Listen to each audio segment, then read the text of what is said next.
পাঠানো হয়। যদি আধুনিক শিক্ষার সাথে সাথে এই সমস্ত কোর্সগুলো এখানে আমরা পঠন পাঠন করাই, কারণ এই হচ্ছে আমাদের মূল গ্রন্থ।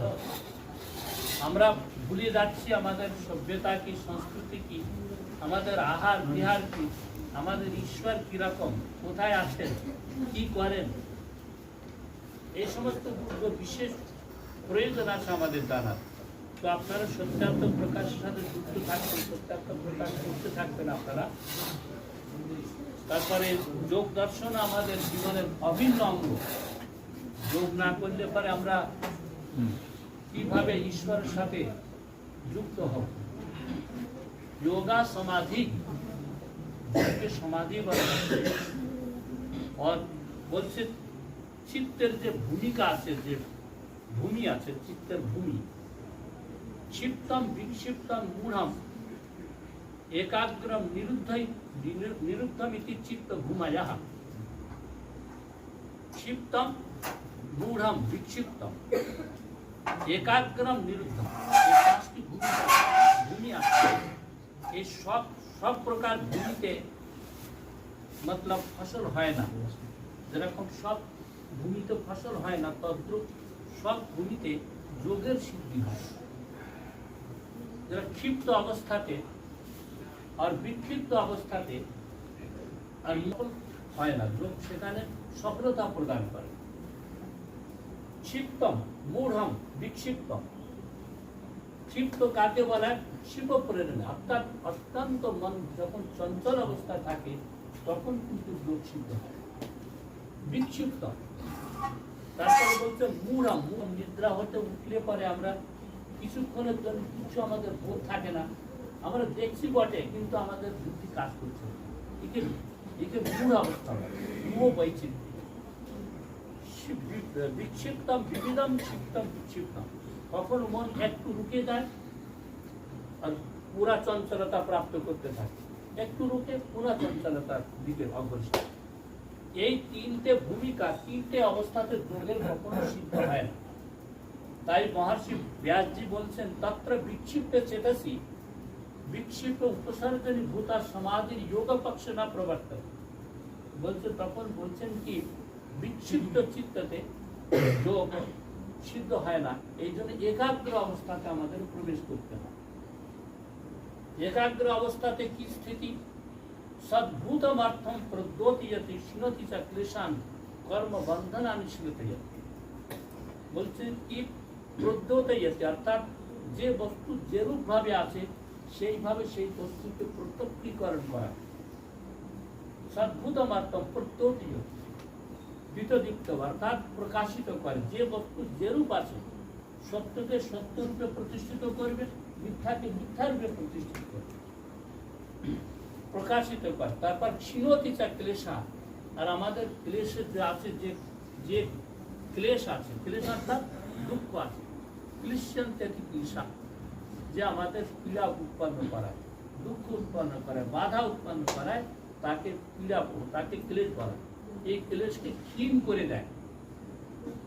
তারপরে ক্ষীণতি চা ক্লেশান কর্ম বন্ধন আনিশলতে যাচ্ছে, আর যে কর্মের দ্বারা আমাদের বন্ধন প্রাপ্ত হয় সেই কর্মকে কিন্তু শিলতায়তি, ঢিলা করে দেয়। আর নিরোধম অভিমুখম করতি, নিরোধ নামক অসম্প্রজ্ঞা সমাধির দিকে আমাদের অগ্রসর করা, তাকে বলে কোন একাগ্র স্থিতি। এই একাগ্রতা অবস্থাতে আমাদের অসম্প্রজ্ঞা সমাধি হয় না, সম্প্রজ্ঞা সমাধি হয়। আর অসম্প্রজ্ঞা সমাধি নিরোধ অবস্থাতে হয়, ওইখানে ঈশ্বরের সাক্ষাৎকার হয়। আর এই অবস্থাতে, একাগ্র অবস্থাতে ঈশ্বর জীব প্রকৃতির একটা যথার্থ জ্ঞান, যথাযথ জ্ঞান আমাদের হয়ে যায়। তারপর বিরোধ অবস্থাতে আমরা ঈশ্বরকে প্রত্যক্ষ করি।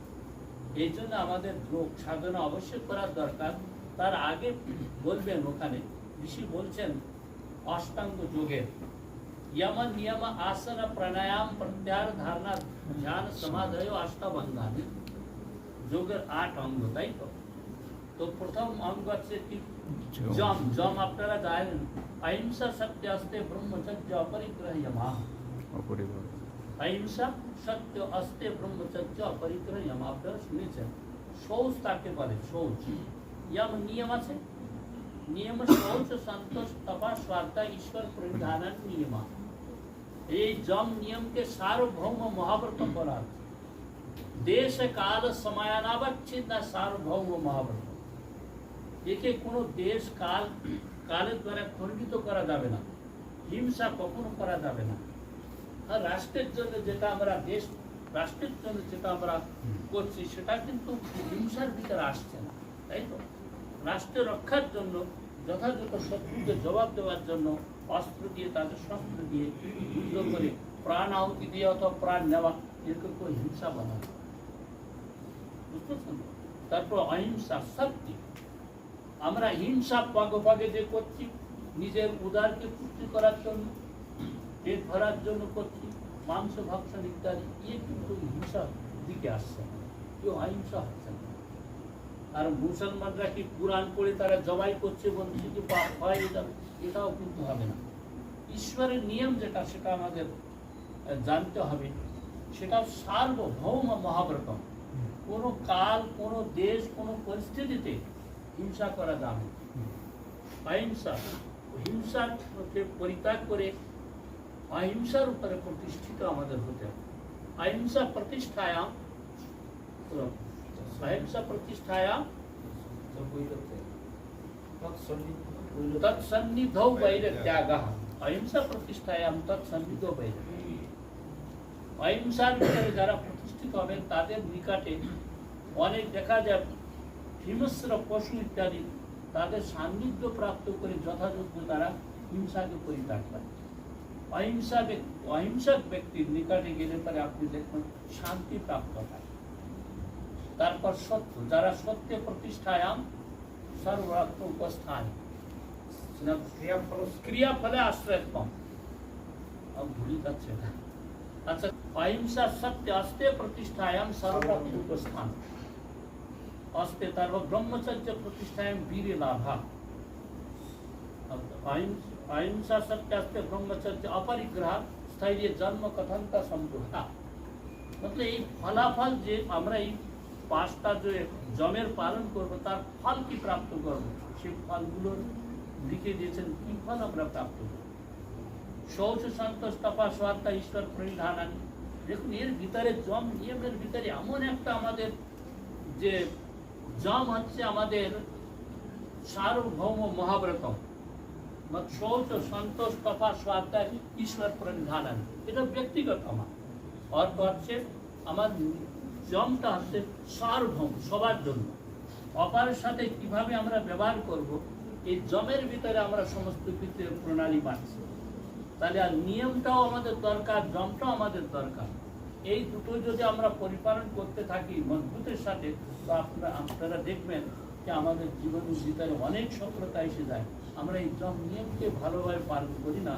এই জন্য আমরা ঈশ্বরের কৃপা ঈশ্বরের সান্নিধ্য প্রাপ্ত করতে পারি সমাধি সিদ্ধির ঈশ্বরের পরিধানার ঈশ্বরের পরিধান যখন করব তখন সমাধি সিদ্ধি হয়ে যাবে তো আমাদের ওই পর্যন্ত ওইখানে পৌঁছতে হবে আমাদের সবাইকে জীবন মনুষ্যের জীবন আমরা এই জন্য প্রাপ্ত করেছি যে আমরা অন্তিম যে আমরা সমাধিতে যাতে সমাধিতে চিত্তম অনেনা ইতি সমাধি যেখানে মনুষ্য জীবনের সমস্ত সমস্যার সমাধান হয়ে যায় তখন তাকে সেটা বল সমাধি অর্থাৎ আদি আর ব্যাধি দুটোর নাম হচ্ছে দুটোর সমাধান হচ্ছে সমাধি এই সমাধি প্রাপ্ত করার জন্য আমরা এই যোগ দর্শনকে অধ্যয়ন করি অভ্যাস করি তো আপনারা যেই কার্যতে আছেন এই কার্যের সাথে সাথে আমাদের শ্রীকৃষ্ণ একবার শস্ত্র ধরতেন শাস্ত্র ধরতেন দেখুন দুটো ওনার জীবনে সবচেয়ে তিনি যদি সংঘর্ষ করেছেন দেখুন রাষ্ট্রের জন্য শ্রীকৃষ্ণ সারা জীবন তিনি